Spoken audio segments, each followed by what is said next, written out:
Olá, meus amigos, sejam todos muito bem-vindos ao canal Politizando. Eu sou o William Jacob e, como podem perceber, estou num ambiente totalmente diferente. Eu estou aqui na sede nacional do PDT, estou sem meu microfone, então o áudio não vai ficar lá essas coisas, a imagem está aqui de baixo para cima, mas também acredito que é um local muito especial. Esse aqui é o auditório, né, onde acontecem aí vários eventos do PDT. Eu passei a tarde aqui, gravei alguns vídeos, a gente vai depois reunir e mostrar a sede do PDT para quem não conhece. Mas eu tive uma reunião com o Manuel Dias, que é o secretário-geral do partido, um dos fundadores do PDT, e eu quero trazer aqui algumas reflexões importantes que eu tive com ele, que é sobre a viabilidade eleitoral de Ciro Gomes para essas eleições. Mas antes de falar sobre isso, eu quero pedir a sua ajuda para que se inscreva no canal, ative as notificações. Se assistir e gostar, deixa o like. Se não gostar, manda o dislike, comente, compartilhe. Tudo isso é muito importante. Isso aqui também, pessoal, vai acontecer, eu acho que mais vezes. Nessa nossa pré-campanha, para quem não sabe, eu sou pré-candidato a deputado federal pelo estado de Minas Gerais, sou filiado ao PDT, anunciei nas minhas redes sociais, anunciei aqui também. Até quero depois fazer uma live para a gente trocar uma ideia, explicar alguns detalhes. Então, durante essa pré-campanha é muito comum, né, que eu precisarei sair de casa, viajar, e a gente não vai parar os trabalhos no canal. É bom destacar isso aqui. Muita gente me perguntou: William, mas o canal vai acabar? Não vai. A gente vai continuar com ele na pré-campanha, na campanha, e se tudo der certo, eu vou lutar muito por isso para que eu seja eleito. A gente vai manter o canal, inclusive, depois, eventualmente, como deputado federal. Mas hoje aqui nas férias do PDT, fui recebido muito bem por várias pessoas, inclusive pelo secretário-geral, o senhor Manuel Dias, o Maneca, que, como eu disse no começo, é um dos fundadores do partido, é um quadro histórico, e a gente bateu um papo aí de alguns minutos em que eu aprendi muito com ele. O Manuel Dias, depois, quem quiser conhecer a história dele com mais detalhes, vai aí na internet, realmente é uma figura super interessante, tem um conhecimento. Ele foi caçado ali no começo da ditadura, ele era vereador em 64, ficou preso há algo em torno de 11 meses. Eu pude perguntar para ele como que foi a prisão nessa época, ele me deu detalhes ali. Depois ele saiu da prisão, enfim, aí depois ele foi caçado de novo. Tem uma história realmente muito interessante. Visitou o Brizola quando o Brizola esteve no exílio lá no Uruguai, e a gente conversou sobre a candidatura de Ciro Gomes. E uma das perguntas que eu fiz para ele é em relação a esse momento que o Brasil vive, né? E tanto ele quanto eu, a gente acha que, de fato, a gente vive hoje um período em que há um esgotamento na sociedade, um clamor por mudança, né? O modelo de governança política fracassou de vez. A gente tem que falar isso com a sociedade, né? Essa forma não é correta. Isso aí o povo já está olhando e, de novo, ficando descrente com a classe política, porque em 2018 já veio uma antipolítica muito forte.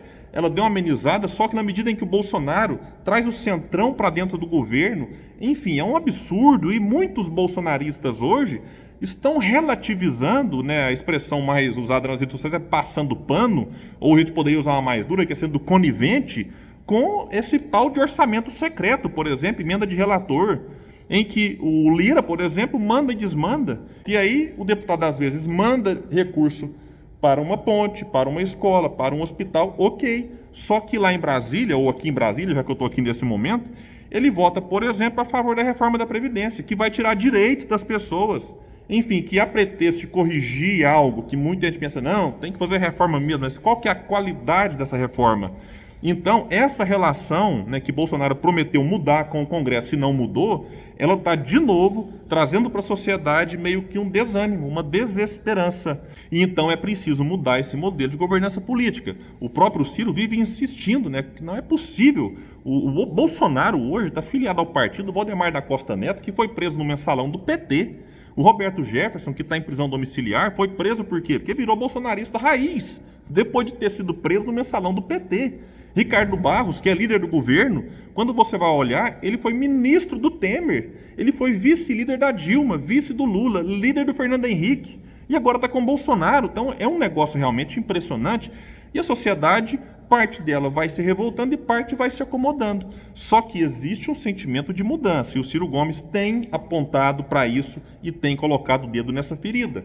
Uma outra questão, modelo econômico, né? Não é possível que a gente vai ser conivente, vou usar a mesma palavra, passar pano para gasolina a R$8, sendo que não tem que ser assim. É um modelo que está aí, em que nós temos, inclusive, o preço do combustível impactando na inflação. Aí qual que é o remédio para combater a inflação? Não importa se é inflação de demanda ou se é inflação por incompetência do governo, como é o caso, o remédio do Banco Central qual que é? Aumentar a taxa Selic. Aí o Jornal Nacional fala assim, a taxa Selic aumentou 1 ponto.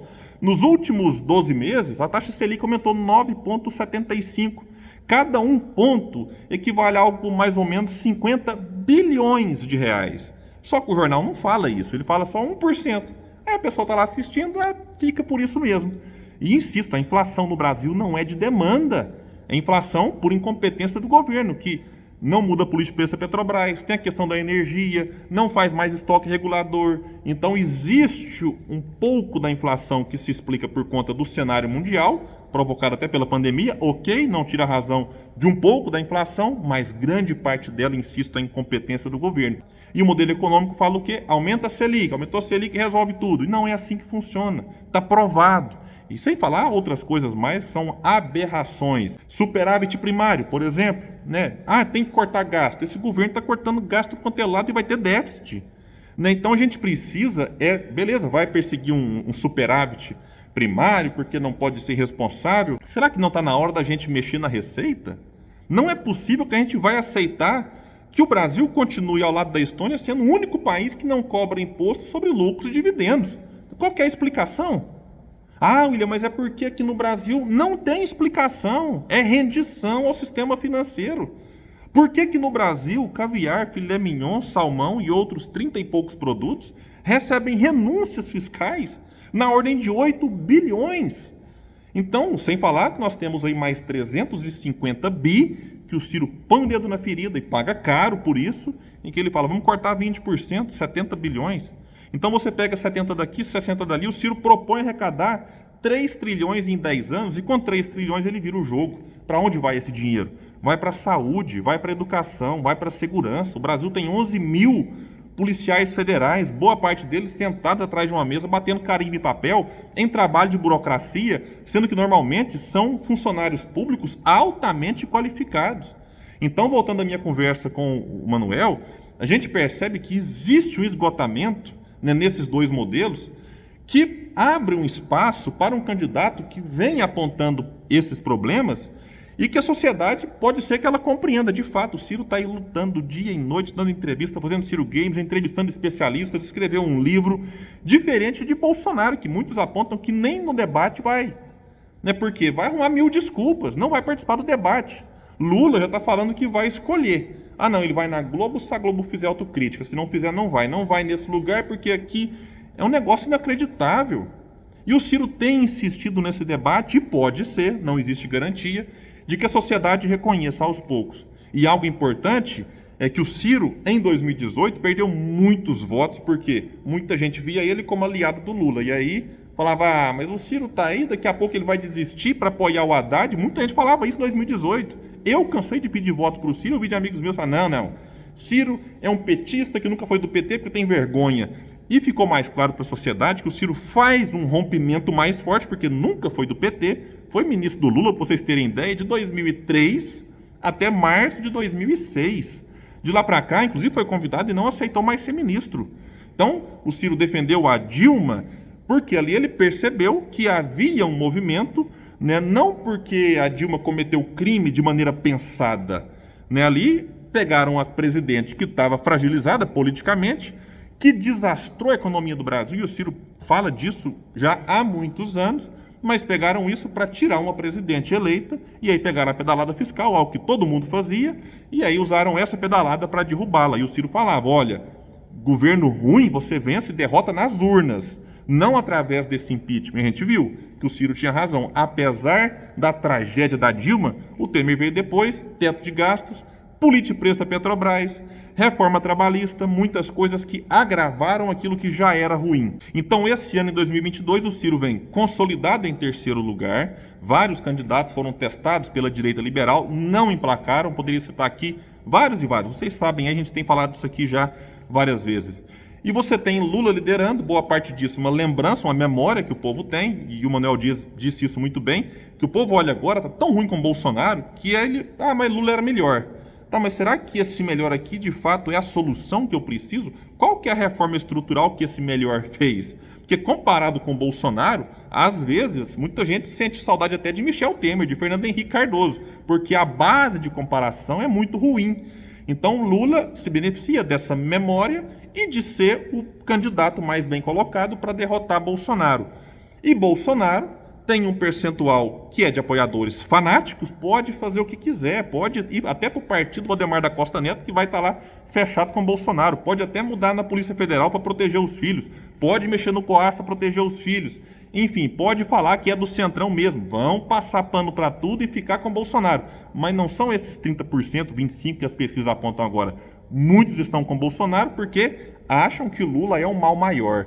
E o Ciro então se apresenta. E a gente tem que parar de ir para as eleições votando em mal menor se você tem opção. Nessa conversa de que, não, mas aqui não tem opção, tem Lula e Bolsonaro. É mentira. Você tem, além do Ciro, olha para os outros. Talvez você não goste do Ciro, você tem o Dória, Simone Tebet, que eu acho que vai acabar, enfim, tendo que entrar num acordo, não sei, dessa tal terceira via que o Ciro não faz parte. Você tem vários outros, tem o Emael. Beleza, você tem opções no primeiro turno. Não tem que se sentir rendido agora a antecipar para 5 meses das eleições um eventual segundo turno, que a gente tem todas as condições de mudar para ajudar o Brasil a se transformar de verdade. Eu acredito que se o Lula for eleito, o Brasil vai continuar desunido por mais 4 anos, a gente não merece isso. Bolsonaro sendo eleito, além dos vários problemas aí que nós teremos de manutenção do modelo econômico, que inclusive se manterá com o Lula, que terá só uma maior preocupação social, mas o Lula já disse que até o presidente do Banco Central do Bolsonaro continuará no eventual governo dele. Mas, insisto, o país vai continuar dividido, seja Bolsonaro ou Lula o próximo presidente. E eu acho que o Ciro tem condições, de pacificar o país. Não que ele vai ter que buscar apoio de 100%, porque não existe isso, mas eu acho que ele terá maiores condições, de ter, primeiro, governabilidade, porque o Ciro dialoga bem com membros do PSOL, PCdoB, PT, PSD, partidos de centro, centro-direita e até a União Brasil, coisa que o Lula não tem. Lula tem um campo mais limitado. E Bolsonaro tem também um campo limitado e está rendido ao centrão. Então o Ciro tem condições de ter governabilidade e eu acho também que de ter essa pacificação do povo, do tipo assim, olha, já que não foi Lula, beleza, o bolsonarista vai aceitar melhor. E o lulista, não, já que não foi Bolsonaro, beleza, o Ciro, eu até gosto dele. E eu insisto, o Brasil está cansado e está clamando por mudança. Por isso é que o Ciro até lançou uma campanha recentemente. Está na hora de você olhar para o Ciro. Então, esse é o convite. Olhe para o Ciro, olhe para o projeto dele, para a história. E pode ser que você não goste 100%, faz parte, não tem que ficar apaixonado por política. Tem que ter um pezinho atrás mesmo. Mas não dá para negar que alguém que está fazendo o debate que tem que ser feito. Pessoal, então é isso. Eu fico por aqui, concluindo esse meu improviso. Estou sem meu notebook aqui, eu escrevo o roteiro. Mas eu espero que tenham gostado. E se gostaram, compartilhem esse vídeo. Vamos ajudar o Brasil a entender que a gente tem alternativa e que não podemos ir para uma eleição de novo votando em mal menor se a gente tem opção do melhor. Valeu e até o próximo vídeo, pessoal!